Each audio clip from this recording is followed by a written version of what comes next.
My mother-in-law didn't know I paid the $4,800 rent. She demanded I leave so my daughter and her husband could start a family. The next day I called movers, packed everything and left. Seeing me actually go, she panicked, realizing too late what she'd pushed for. The bank statement in my hands showed a balance of $847. David's paycheck stub, crumpled on our kitchen counter, revealed he'd earned $2,100 last month. Our rent alone was $4,800. The math didn't add up, and suddenly 13 years of my marriage started making perfect sense. I set the papers down carefully, my fingers trembling slightly as the reality washed over me. 4 years, I'd been living in a carefully constructed fantasy where David was the provider and I was just helping out with my part-time pharmacy job. But these numbers told a different story entirely. I was the one keeping us afloat, and somehow everyone in this family had convinced themselves otherwise. The irony would have been funny if it wasn't so devastating. Just yesterday, Erica had bragged to her bridge club about David's success, gesturing around our spacious downtown apartment with obvious pride. "My son works so hard to give his family a comfortable life," she'd announced while serving coffee in the expensive cups I'd bought during a holiday sale at the department store. Before we continue, I want to thank you for joining me in sharing these stories about standing up for yourself. If you believe women deserve respect in their own homes, please consider subscribing. It's free and helps us reach more people who need to hear this. Now let's see how this unfolds. I walked to our living room and looked around with new eyes. The leather sectional where Erica spent her afternoons watching soap operas, purchased with my overtime pay after working 3 consecutive weekends. The dining table where we ate mostly silent dinners, bought with money from my evening shifts when David claimed he was working late. Even the coffee maker Erica used every morning came from my employee discount at the pharmacy where I'd picked up extra hours to cover our utilities. 13 years ago, standing at the altar in my simple white dress, I'd believed David's promises about acceptance and love. His voice had been so sincere when he held my hands and swore that my infertility wouldn't matter to anyone who truly cared about me. "My family will be your family," he'd whispered during our first dance, spinning me slowly while his mother watched from the head table with that peculiar smile I'd learned to recognize. But Erica's expression that wedding day should have warned me about what was coming. Her congratulations had been perfectly polite, but there was something calculating in her eyes, like she was already planning how to minimize my role in their lives. During the reception, she made sure every guest understood I was a replacement rather than a choice, describing David's first wife Sarah as the love of his life who gave us our precious Jessica. 10-year-old Jessica had been my biggest puzzle from the beginning. David insisted her silence around me was normal childhood adjustment, but I knew better. She'd chatter happily with her father and grandmother, then go completely quiet whenever I tried to join their conversations. When I offered to help with her homework or asked about her school friends, she'd give me polite one-word answers before finding an excuse to leave the room. The truth about Jessica's behavior became clear during her 5th grade spring play rehearsal. I'd volunteered to help with costume alterations, desperate to find some way to connect with my stepdaughter through something she enjoyed. While kneeling behind the costume rack in the school auditorium, pinning hems and adjusting sleeves, I overheard a conversation that explained everything. "Some women just aren't meant to be mothers," Erica was telling another parent near the stage, her voice carrying further than she probably intended. "They try so hard to force themselves into families where they don't belong. It's almost painful to watch sometimes." The other mother made a sympathetic murmur, encouraging Erica to continue. "My granddaughter has been through enough changes already. She doesn't need another mother figure confusing her about where her loyalties should lie. Children need consistency, not someone trying to replace their real parent." I kept my head down, pretending to focus on the costume work while my heart hammered against my ribs. When I finally looked up, Erica was staring directly at me with that same cold smile from our wedding reception. She'd known I was listening to every word. That evening, I confronted David about what I'd heard and Jessica's increasingly distant behavior toward me. He rubbed his temples like I was giving him a headache and sighed heavily. "Mom's just protective of Jessica. You have to understand, Sarah's death was traumatic for everyone involved. Mom stepped in immediately to help raise Jessica, and they developed this incredibly close bond. But what does that have to do with Jessica refusing to acknowledge my existence? These family dynamics are complicated. You can't force emotional connections. They have to develop naturally over time. Except time wasn't helping anything.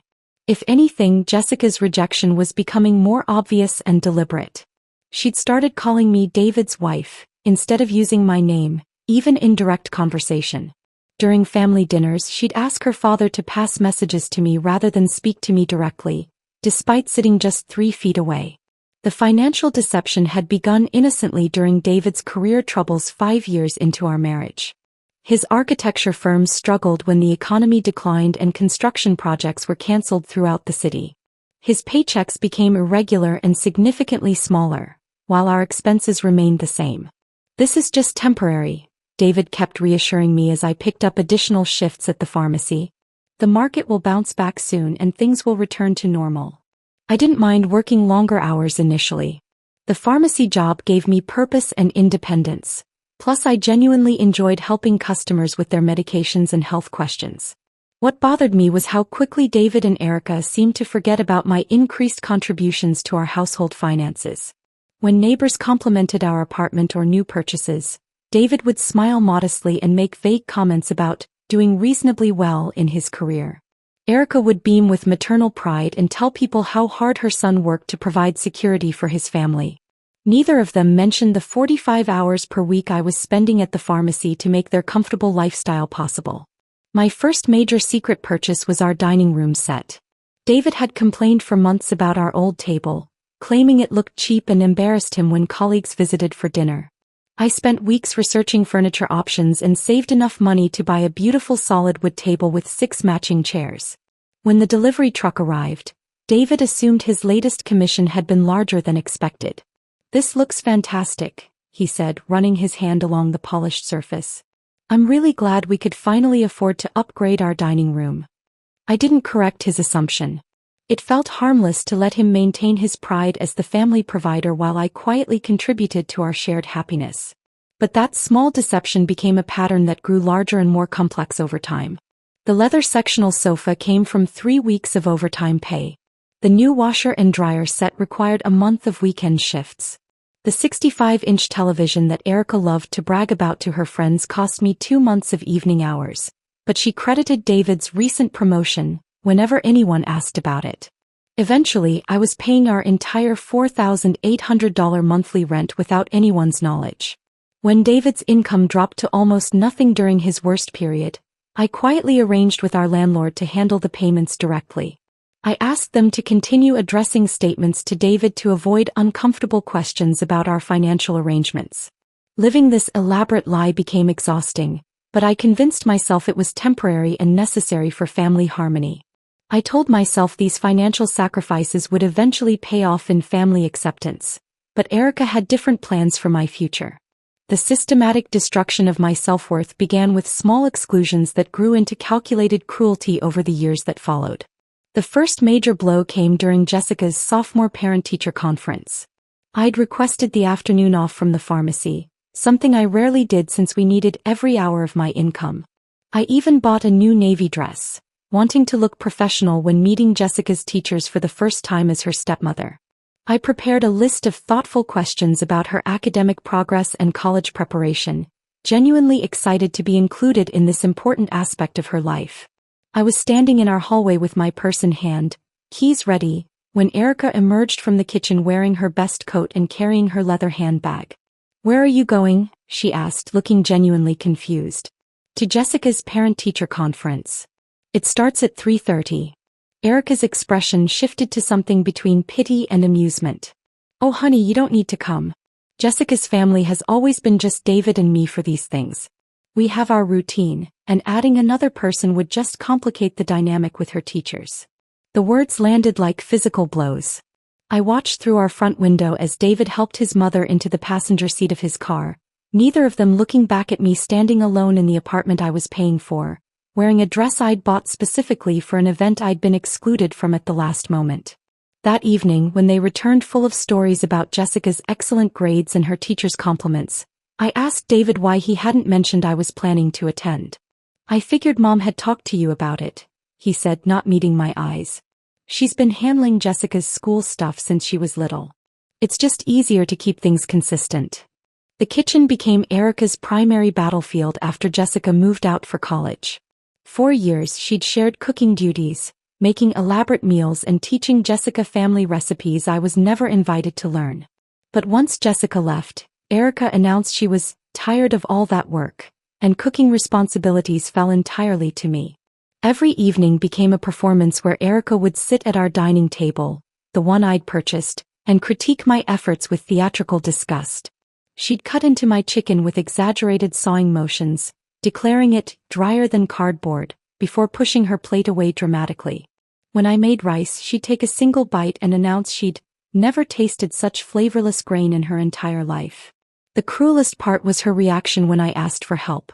I found her old recipe box one afternoon and tried to recreate Jessica's favorite pot roast, following every instruction precisely. When Erica tasted it, she shook her head sadly. "This isn't even close to how it's supposed to taste. You're doing everything wrong. Could you show me the right way?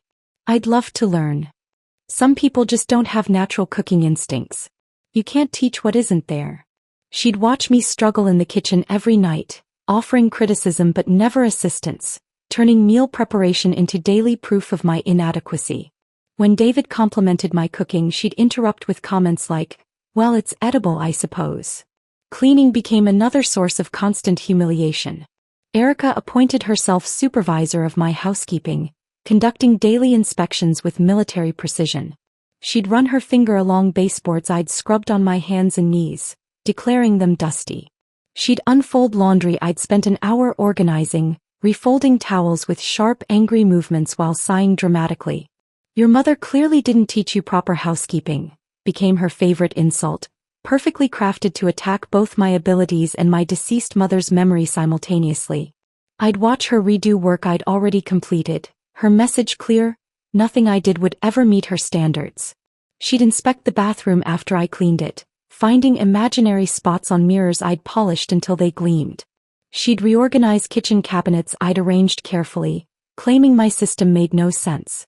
When our refrigerator broke down on a sweltering summer morning, I didn't hesitate to buy a replacement.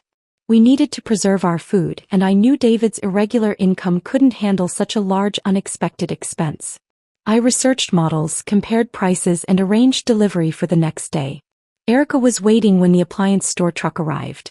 She directed the delivery men like she'd orchestrated the entire purchase, discussing features and warranty details as if she'd chosen every specification.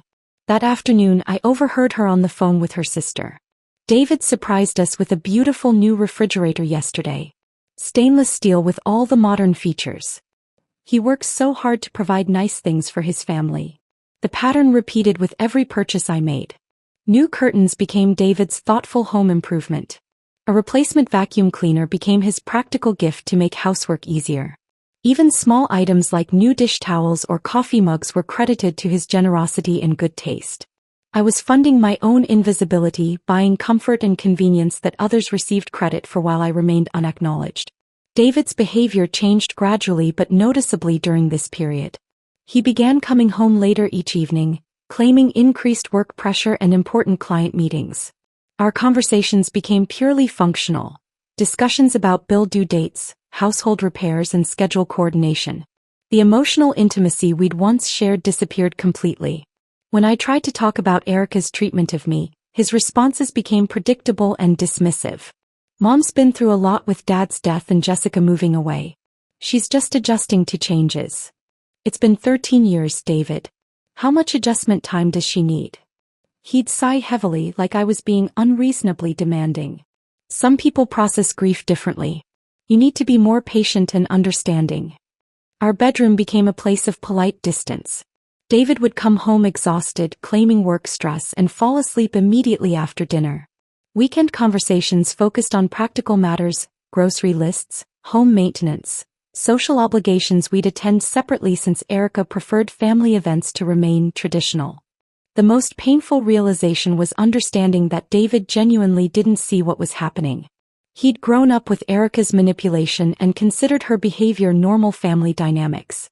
When she criticized my cooking in front of him, he'd nod sympathetically like her complaints were reasonable feedback. When she excluded me from family decisions, he'd explain it as protecting me from unnecessary stress. I began to feel like a paying guest in my own home, tolerated but not welcomed, useful but not valued. Every morning I'd wake up in our bed, look around our apartment filled with furniture I'd bought, and wonder how I'd become so invisible in my own life. The systematic nature of Erica's campaign became clear over time. She wasn't randomly cruel, she was methodically destroying my confidence and place in the family structure. Every criticism, every exclusion, every credit stolen for my contributions was part of a larger strategy to prove I didn't belong. And the most devastating part was how well it was working. I was drowning in my own invisibility when Jessica's phone call changed everything. The sound of our landline ringing at 7 in the morning cut through the usual silence of our apartment, where David and I had been moving around each other like polite strangers for months. "Grandma Erica." Jessica's voice bubbled through the speakerphone, breathless with excitement. "Gregory and I have news." I watched Erica's face transform in real time. The perpetual tension lines around her eyes smoothed out, and her mouth opened in genuine surprise and delight. When Jessica announced her pregnancy, Erica actually screamed, a sound of pure joy I'd never heard from her before. "My first real grandchild," she exclaimed, pressing her hands to her chest. "Oh Jessica, this is the most wonderful news. How far along? When are you due? Are you feeling well? Have you seen a doctor yet?" The words "first real grandchild" stung, but I pushed the feeling aside as I watched this woman who'd made my life miserable suddenly glow with happiness. Her transformation was so complete it was startling. Within minutes she was pacing our living room, making mental lists and planning out loud. "We'll need to convert your old room into a nursery, of course. And baby-proofing, everything will need baby-proofing.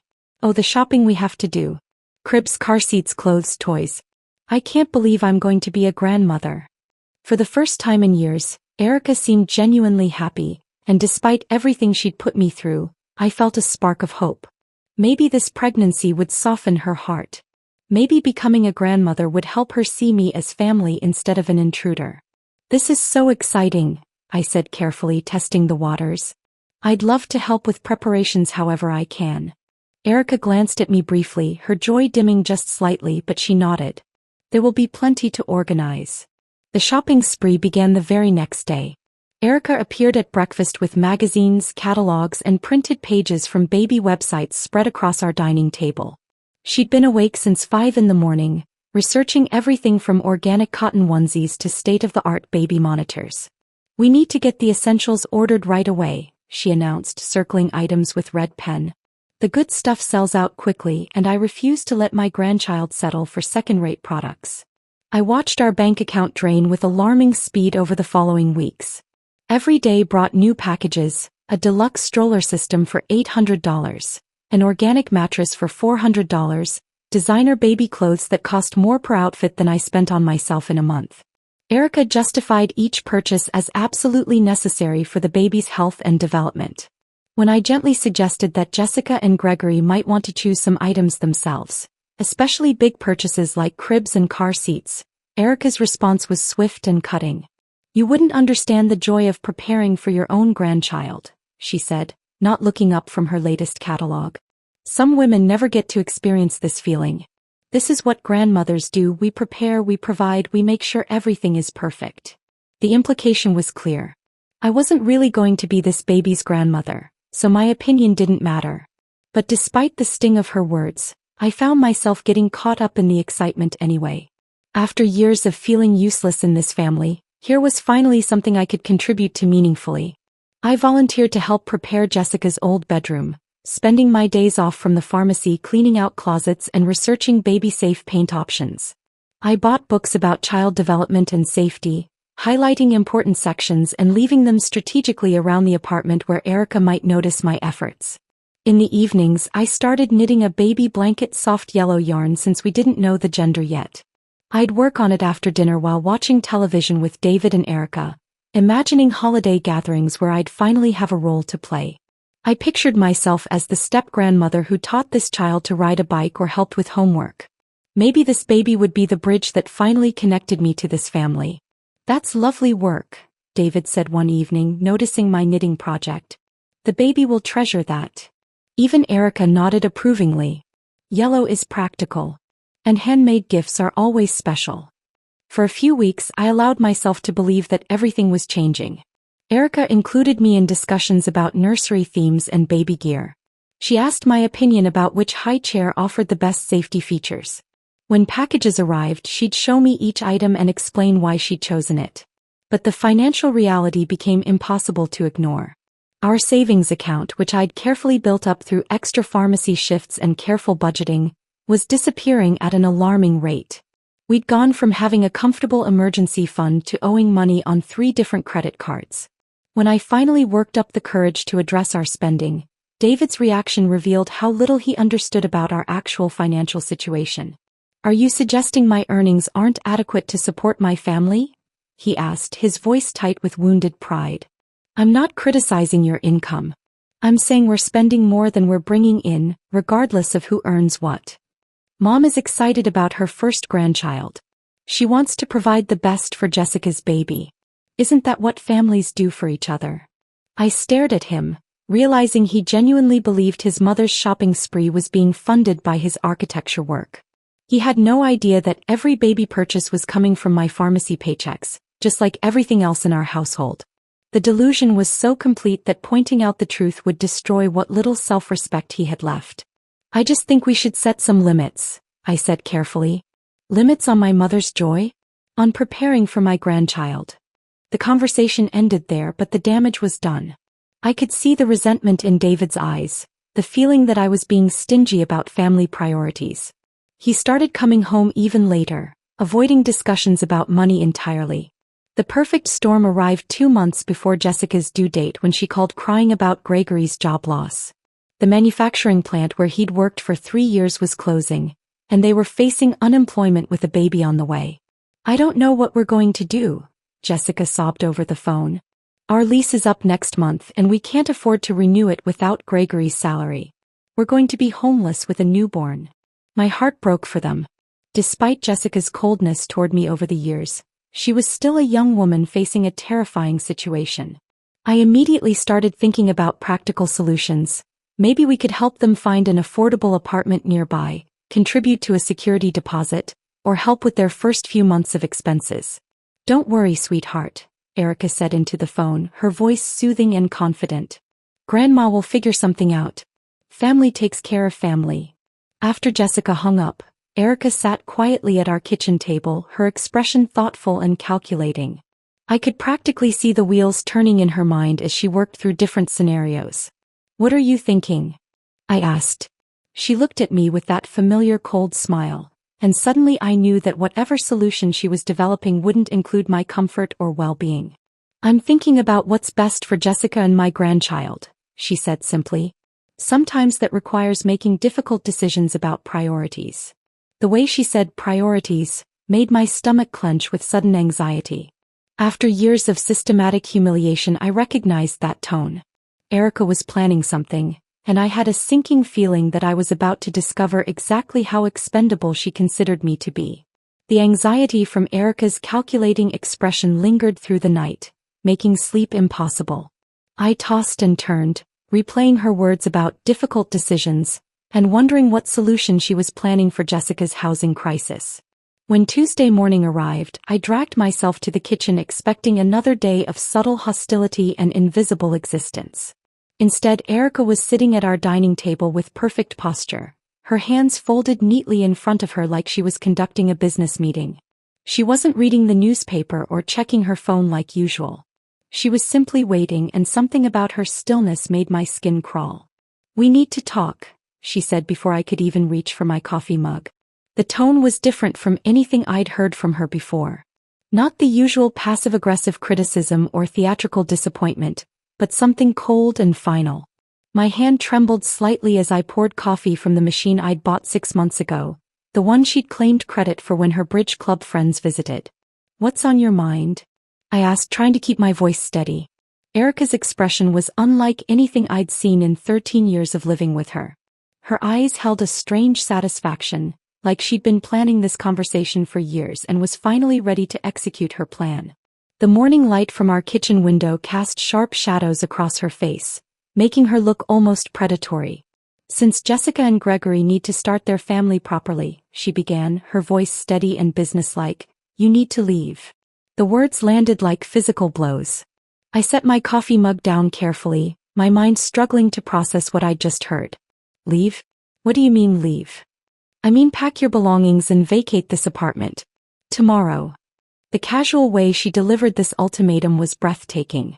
She might have been discussing the weather or asking me to pick up groceries. But her eyes were sharp and focused, watching my reaction with obvious pleasure. This is my home too, Erica. David and I are married. Jessica needs stability for her child. Gregory needs work, and David can help him find opportunities in the architecture field. They need space to build their new life without complications. Complications. Her smile was thin and cruel. You've been redundant in this family for years. We don't need another mother figure confusing things. Jessica has me for guidance, and the baby will have its real grandmother. Your presence just creates unnecessary tension. I stared at her, my brain refusing to accept what I was hearing. You can't just kick me out of my own home. Can't I? She leaned back in her chair, completely relaxed now that her cards were on the table. You've been living here as David's wife, but that arrangement isn't working for our family's future needs. Tomorrow is your deadline. 24 hours. She was giving me 24 hours to abandon the life I'd spent 13 years building, the apartment I'd been paying for, the furniture I'd bought piece by piece with my pharmacy wages. Where exactly do you expect me to go? That's not really my concern. You're a grown woman with a job. I'm sure you'll figure something out. The cruelty in her voice was staggering, but she wasn't finished. She leaned forward slightly and I could see years of stored venom finally being released.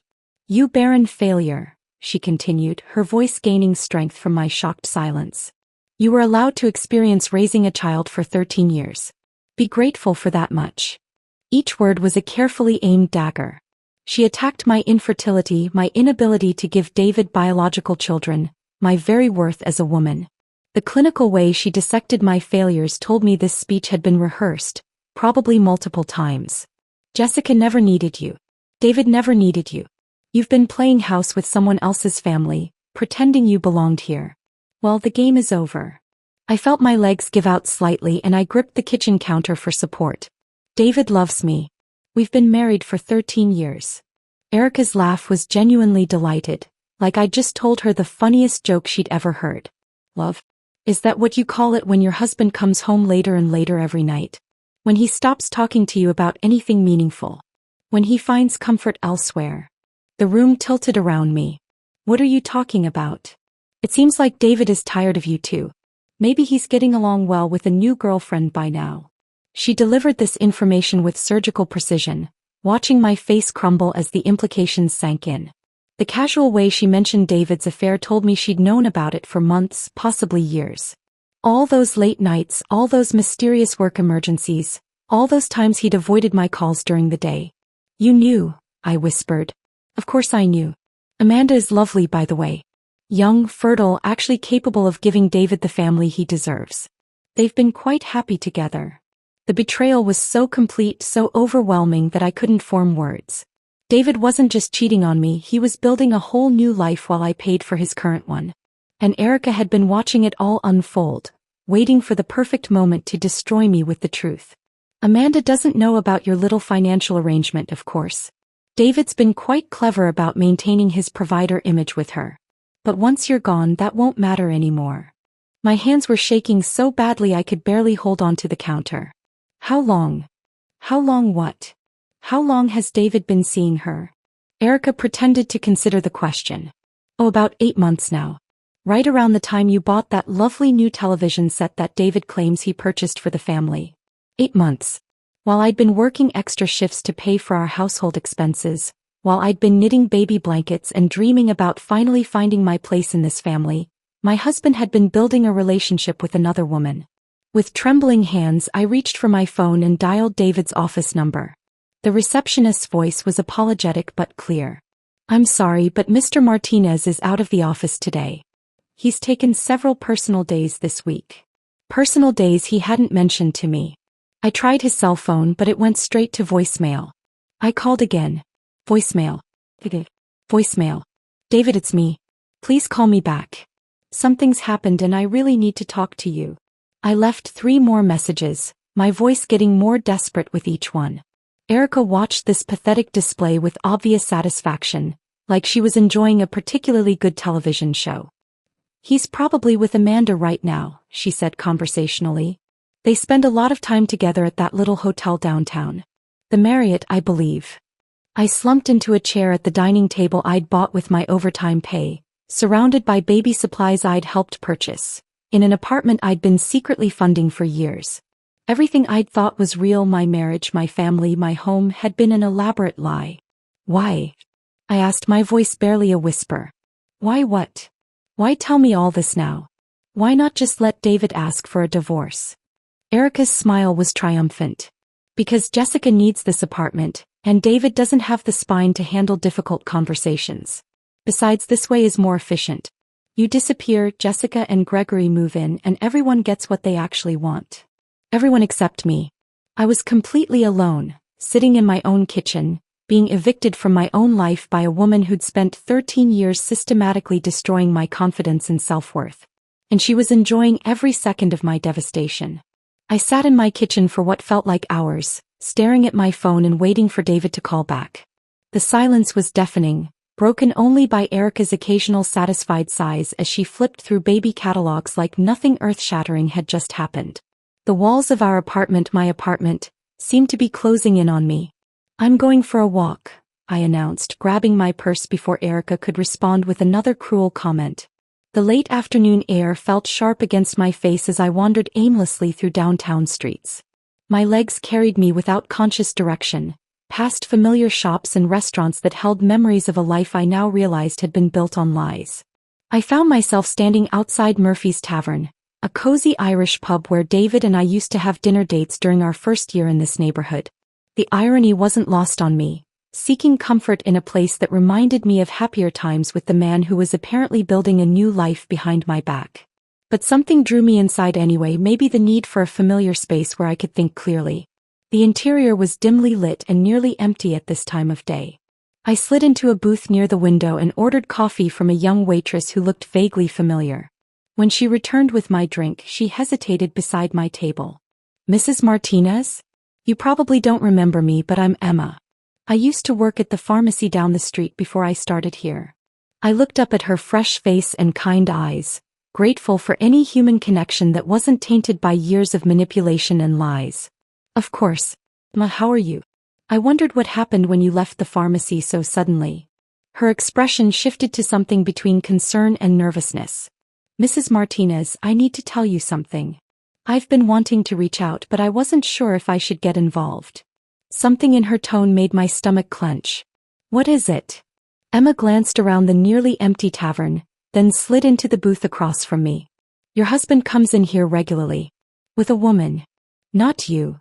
The words confirmed what I already knew, but hearing them from a witness made everything feel more real and devastating.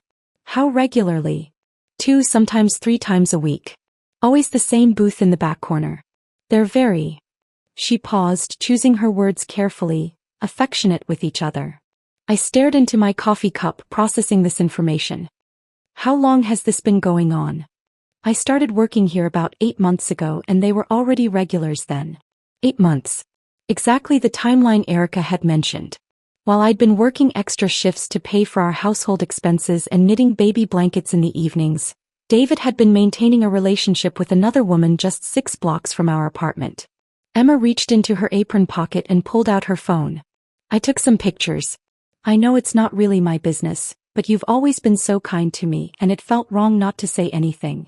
She showed me her phone screen, and I found myself staring at images that shattered the last remnants of my marriage.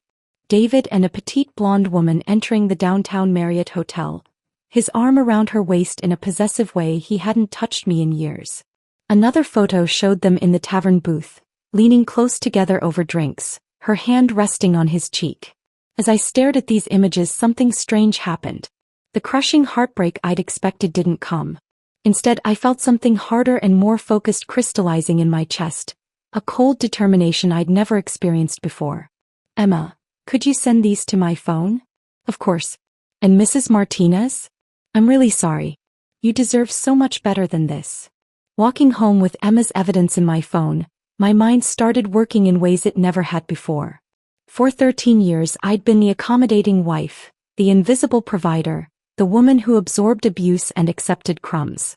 But Erica's ultimatum and David's betrayal had freed me from any obligation to protect their feelings or maintain their illusions. If they wanted me gone, I would give them exactly what they asked for. But I wouldn't disappear quietly into the night like some discarded piece of furniture. I would take everything that was truly mine, which, as it turned out, was everything that made their comfortable life possible. Back in our apartment, Erica was on the phone with Jessica, excitedly discussing nursery paint colors. She barely glanced at me when I walked past, too absorbed in her grandmother fantasies to notice the change in my expression. That night, after David failed to come home or return any of my calls, I made the phone call that would change everything. Premier Moving Services, this is Jake. I need to schedule a complete household move for tomorrow morning, I said, my voice steadier than it had been all day. Tomorrow? That's pretty short notice, ma'am. What size home are we talking about? 3-bedroom apartment. I need everything moved except for 1-bedroom set and some baby supplies. Everything else? Everything. Furniture, appliances, personal belongings. I want the apartment completely cleared of my possessions by tomorrow afternoon. As I scheduled movers and arranged for temporary storage, I felt a strange calm settling over me. If Erica wanted to eliminate me from the family equation, she was about to learn exactly what my elimination would cost them. I spent the entire night documenting 13 years of financial contributions. Bank statements, credit card records, store receipts I'd saved for warranty purposes. Everything painted the same picture. The leather sectional sofa where Erica criticized my cooking every evening? Purchased with my overtime pay from the pharmacy. The 65-inch television she bragged about to her friends? 3 months of my weekend shifts. The dining set where we'd eaten mostly silent dinners? My employee discount and careful saving. Item by item, room by room, I documented the truth about who had actually been providing for this family. The washer and dryer that cleaned their clothes, the dishwasher that handled their dishes, the coffee maker that brewed their morning coffee, the bed where David and I had slept, all of it purchased with money I'd earned while they lived under the delusion that David was the provider.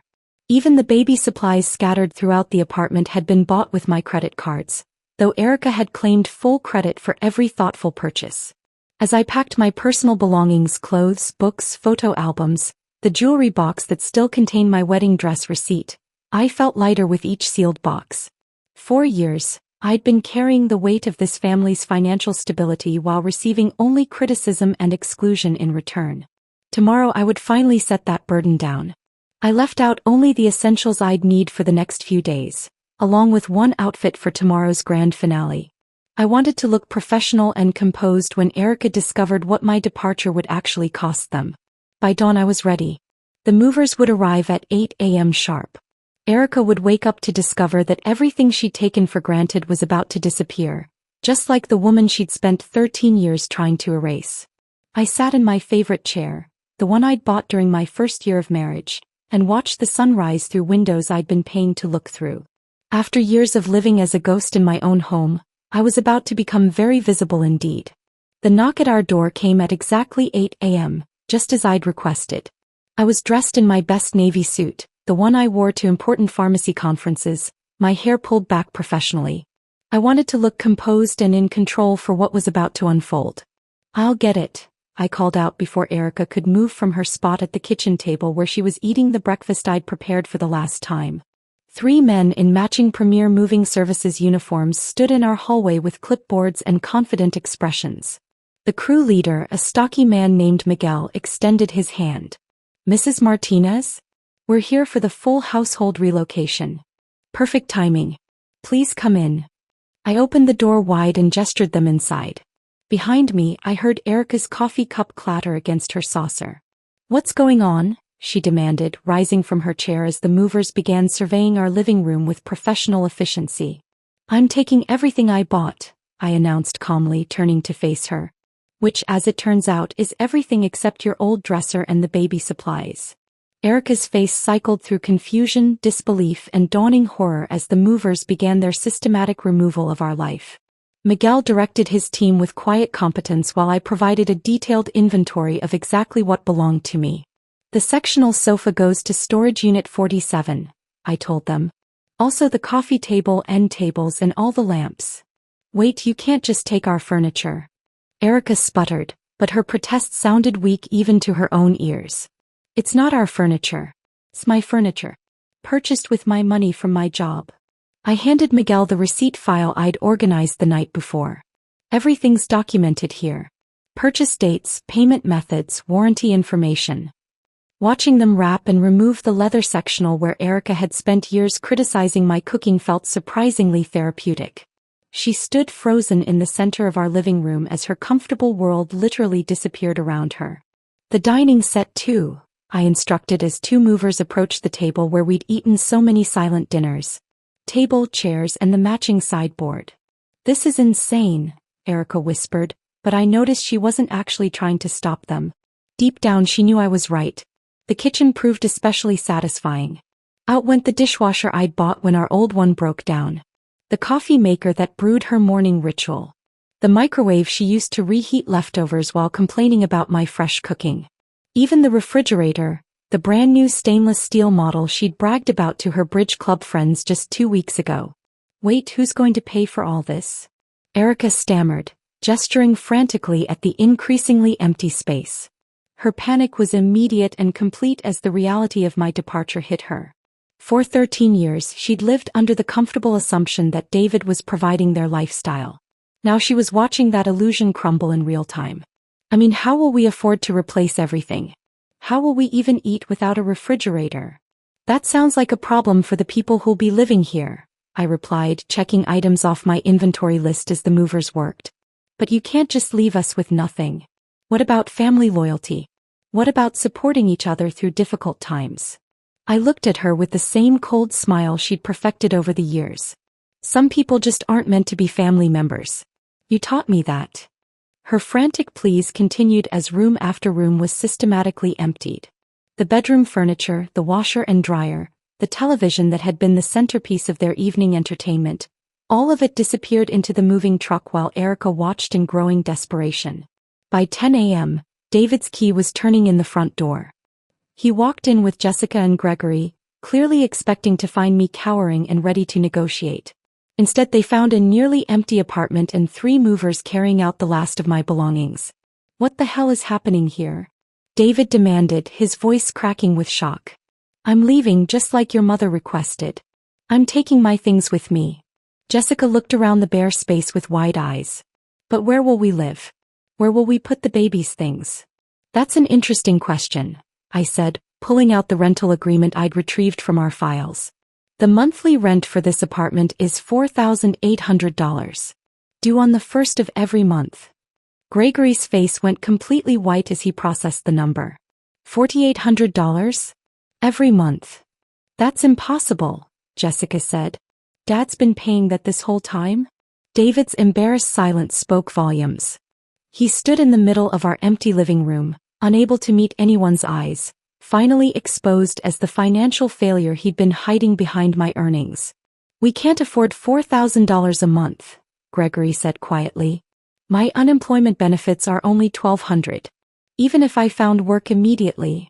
Well then, I said, slinging my purse over my shoulder and heading toward the door, I guess you'll need to find somewhere else to live. Please direct any further communication through my lawyer. I was almost to the hallway when inspiration struck. I turned back to face David one last time. Oh, and David, I have some interesting photos of you and Amanda at the Marriott. Multiple occasions, very clear images. I'm sure your divorce attorney will find them fascinating evidence of marital misconduct. The look of absolute terror that crossed his face was worth 13 years of patient suffering. Behind him, Jessica gasped and Erica actually stumbled backward. You've been cheating? Jessica's voice was high and incredulous. While she was paying for everything. How did you? David started, then stopped, realizing any explanation would only make things worse. Emma at Murphy's Tavern is very observant, I said casually. And apparently she's been documenting your regular dates for months. I walked out while they were still processing this final revelation, leaving them standing in their empty apartment with the baby supplies as the only remaining furniture. The moving truck pulled away as I settled into my car, 13 years of accumulated possessions finally back under my control. The weeks that followed brought a series of satisfying updates. David agreed to the divorce settlement quickly once faced with photographic evidence of his affair. Jessica and Gregory, unable to afford the rent, had to move back to her cramped studio apartment with a baby on the way. Most deliciously, Amanda, David's precious girlfriend, wanted nothing to do with supporting his elderly mother or helping with his mounting alimony payments. Erica, who had spent years planning to discard me, suddenly found herself facing the very real possibility of assisted living placement. The family she'd prioritized over basic human decency was too broke and overwhelmed to provide the comfortable retirement she'd expected.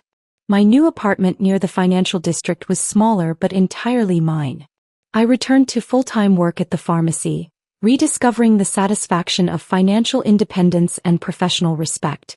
For the first time in 13 years, I was living for my own happiness instead of serving people who saw me as expendable.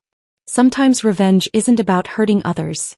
It's about removing yourself from people who never deserved your generosity in the first place. I had finally stopped being invisible, and the view from my new life was absolutely beautiful. If this story of ultimate revenge had you cheering, hit that like button right now. My favorite part was when the movers started removing everything while Erica watched in horror, realizing she'd been living off my money all along. What was your favorite moment? Drop it in the comments below. Don't miss more empowering stories like this. Subscribe and hit that notification bell so you never miss an upload.